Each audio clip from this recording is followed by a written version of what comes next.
Hello, hello mga mommies! Ayan, intro muna tayo! For today's vlog pala guys is gagawa tayo ng ating DIY Christmas tree. Ayan, so kasi ito yung project ni Baby Isa every year. Ayan, kasi kindergarten dito sa Hong Kong. So kailangan magdala ng ganito sa school.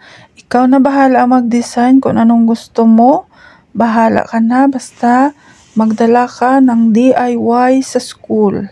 So, ayan, ito yung naisip ko guys. At saka, magkasama kami dito ni Isang gumawa. So, yung mga cutting-cutting. So, syempre, ako nang nagka-cut ng mga gagamitin namin guys. So, dahil wala siya, nasa sa school siya. So, ito yung ginawa ko. Ito yung egg tray guys. So, yung nagamit ko. At saka, galing yan sa tissue yung isa. At saka, cotton. Ikaw na bahala kung ano yung gagawin mo sa snow. So, ayan na. Ito yung aking snowman. Ginamit ko dito ang medyas. So, ikaw na bahala mag-design. So, ito na yung resulta ng aming ginawa. So, tulong-tulong silang dalawa guys. So, ayan. Tulungan kaming lahat guys. So, ayan.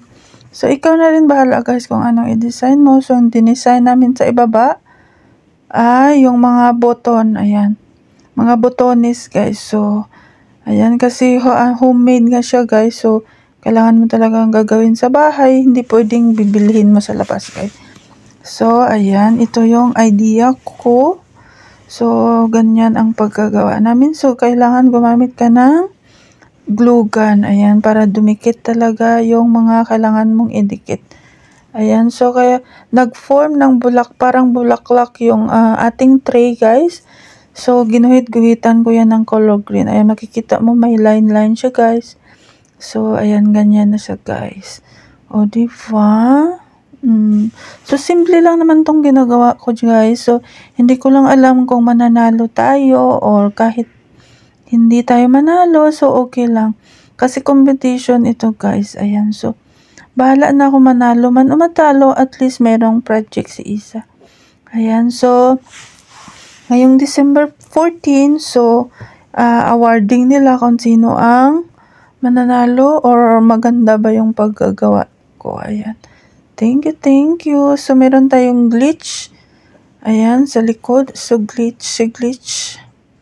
Ayan, diba? So, ang snow natin, nilagay natin sa gilid, sa taas. Para kitang-kita yung ating snowman. Ayan, so meron siyang red sa tuktok ng ulo niya. Ayan. Para parang hat niya, ganun. So, ayan, thank you so much for watching guys. Sana manood din kayo ulit sa susunod naming video. Ayan, so malapit na tayong matapos sa ating Christmas tree.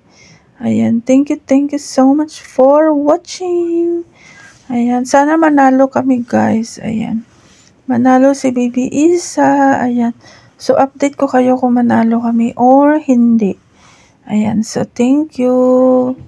Pa-share and like na rin po sa aming video. Ayan, so ito na yung finished product natin. Ayan. O, diba? So, design-designan na lang yan, guys.